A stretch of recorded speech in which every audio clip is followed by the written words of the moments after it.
दीपचंद चौधरी महाविद्यालय में आपका स्वागत है। आज हम बात करते हैं क्लास BA 4th सेमेस्टर के टॉपिक पर। जो हमारा फर्स्ट यूनिट है तो उसमें हमारा पहला टॉपिक है वो है हाउसिंग। हाउसिंग यानी कि आवास। तो हम बात करते हैं कि आवास होता क्या है। तो आवास एक ऐसी व्यवस्था है जिसमें व्यक्ति अपने परिवार के साथ निवास करता है। आवास क्या है? आवास एक ऐसी व्यवस्था है जिसमें व्यक्ति अपने परिवार के साथ निवास करता है। यह मनुष्य की मूलभूत आवश्यकताओं में से एक होती है। जो आवास होता है यह मनुष्य की मूलभूत आवश्यकता होती है। हम आवास के बारे में संक्षेप में कह सकते हैं कि वह निवास स्थान जिसमें व्यक्ति को सुरक्षा मिले, संरक्षण मिले, शांति मिले तथा अच्छा वातावरण उपलब्ध हो, उसे हम आवास कहते हैं। ठीक है।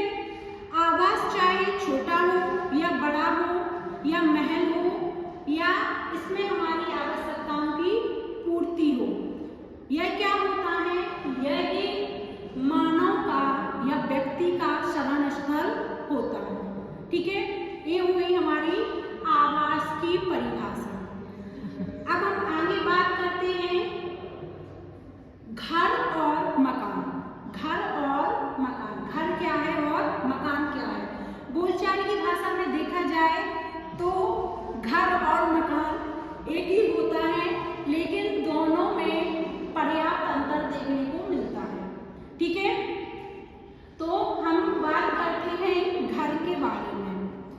तो घर का संबंध कहीं ना कहीं भावनाओं से होता है, यानी कि जो हमारा घर होता है तो उसका संबंध कहीं ना कहीं हमारी भावनाओं से होता है। परंतु मकान भावनाओं युक्त होता है, लेकिन ये कहीं ना कहीं ईंट, सीमेंट, दीवारों का बना एक ढांचा होता है। दोनों में डिफरेंस है घर और मकान में। घर में क्या होता है? हमारे जो घर के सदस्य होते हैं वो आपस में मिलजुल कर प्रेम से, स्नेह के साथ रहते हैं। घर में हमारी आवश्यकताओं की पूर्ति नहीं होती है, क्योंकि इसमें घर में जो भी सदस्य रहते हैं सबको समान भाव से या समान भावनाओं के साथ देखा जाता है। मकान और घर दोनों में डिफरेंट है। हम बात करते हैं गृह, यानी कि गृह की डेफिनेशन के बारे में। तो वास्तव में जिस स्थान में पारिवारिक जीवन का वातावरण पाया जाता है उसे हम घर कहते हैं। यानी कि घर क्या है? तो घर वही संरचना है जिसमें क्या होता है? पारिवारिक जीवन का संबंध होता है। क्योंकि जो घर होता है उसमें हमारे सभी परिवार के सदस्यों का संबंध प्यार, प्रेम, स्नेह, दुलार होता है। ठीक है। अंग्रेजी में एक कहावत है कि पूरब हो या पश्चिम घर ही श्रेष्ठ स्थान है। ठीक है। क्या बोला गया है कि पूरब हो या पश्चिम घर ही श्रेष्ठ स्थान है। क्यों स्थान श्रेष्ठ है? क्योंकि घर एक ऐसा स्थान है जिसमें हमारे परिवार के सभी सदस्य मिलजुल कर रहते हैं। ठीक है। इसके बाद हम देखते हैं मकान। तो ऑक्सफोर्ड डिक्शनरी में देखा गया है या लिखा गया है कि जो मकान होता है वो एक संरचना मात्र है जिसमें सिर्फ रहा जाए। यानी कि ऑक्सफोर्ड डिक्शनरी में कहा गया है कि हम मकान को एक संरचना मात्र ही कह सकते हैं जिसमें सिर्फ रहा जाता है। ठीक है। तो मकान और गृह में दोनों में पर्याप्त अंतर देखने को मिलता है। ठीक है। इसके बाद हम देखते हैं मकान की आवश्यकता या घर की आवश्यकता किस लिए होती है। तो जो हमारे लिए मकान या घर होता है, सबसे पहले पॉइंट देखा जाए तो ये हमारे लिए सुरक्षा प्रदान करते हैं। ठीक है। हमारा जो घर मकान होता है उसमें हमारी सेफ्टी रहती है, हम सुरक्षित रहते हैं।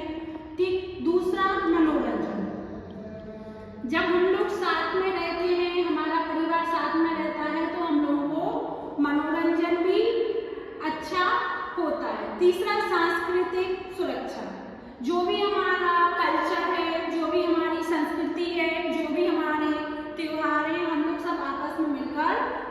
मनाते हैं और सुरक्षित रहते हैं। चौथा स्तवत्व होता है, पांचवा अभिव्यक्ति, छठवां धार्मिक तथा नैतिकता देखने को मिलती है। ठीक है, तो ये हमारी मकान की आवश्यकताएं थी। नेक्स्ट लेक्चर में हम मकान और गृह के अंतर के बारे में बात